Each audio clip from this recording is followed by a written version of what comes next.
Livro A Visão do Tabernáculo, Dong Yulan, capítulo 14. Tema desta semana: a economia de Deus no Antigo e no Novo Testamento. Meta de hoje: leitura das páginas 149 a 152. No Novo Testamento, Jesus.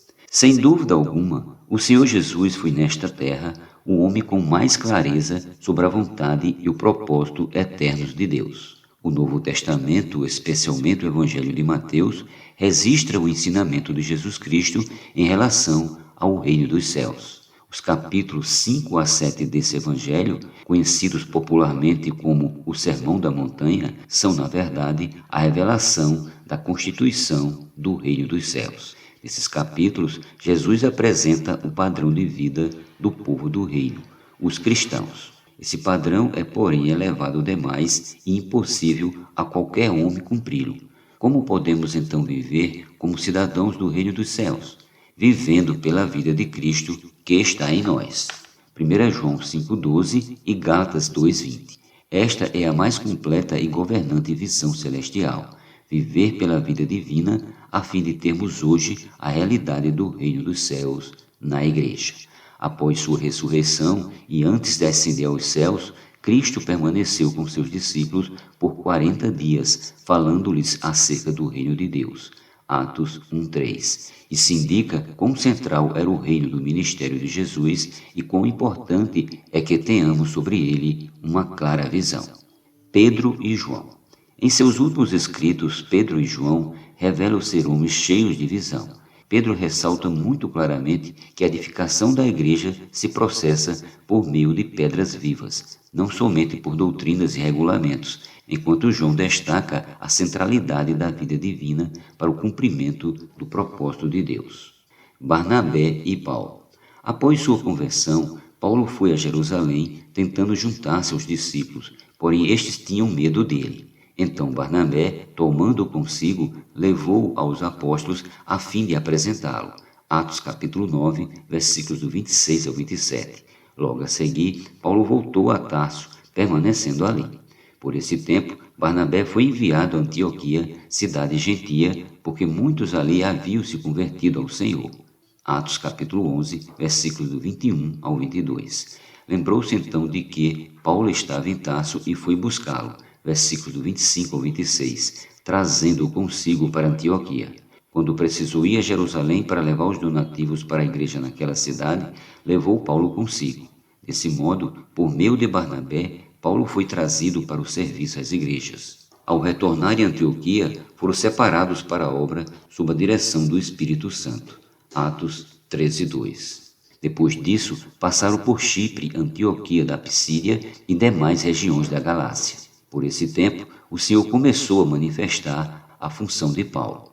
Seu falar tornou-se mais poderoso do que o de Barnabé. Isso ocorreu porque Paulo tinha uma visão espiritual muito clara e governante. Barnabé, apesar de amar o Senhor, não tinha uma visão tão clara.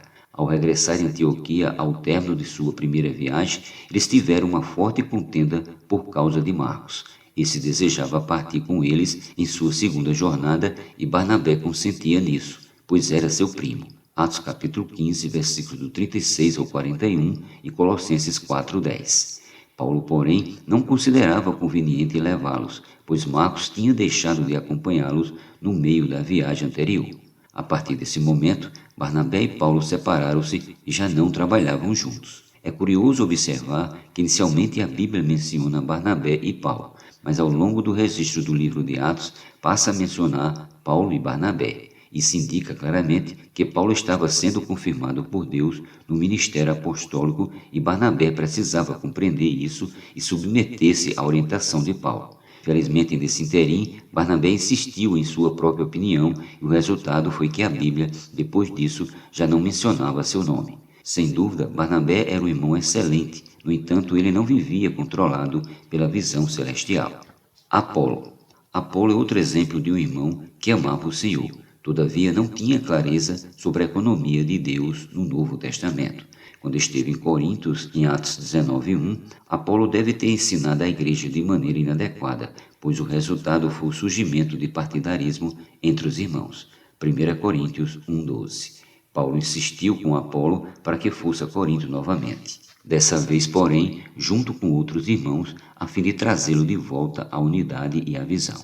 Todavia é estranho que isso não fosse, de modo algum, a vontade de Apolo. Atos 16:12. Isso indica que ele não tinha a mesma visão que Paulo, tendo por isso trazido danos espirituais à igreja em Corinto. A visão hoje.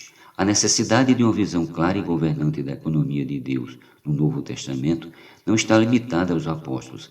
Cada cristão precisa dessa visão a fim de ter uma vida cristã firme e solidamente fundamentada em um serviço a Deus de acordo com a vontade dele, sem mistura com métodos e preceitos humanos. Há muitos cristãos que amam verdadeiramente ao Senhor, que dedicam sua vida a servi-lo e conhecem muito bem a Bíblia. Mas quantos deles conhecem a visão da economia de Deus no Novo Testamento? E dentre os que a conhecem, quantos são controlados por ela? Quantos têm abandonado seus ministérios particulares em prol da edificação da igreja?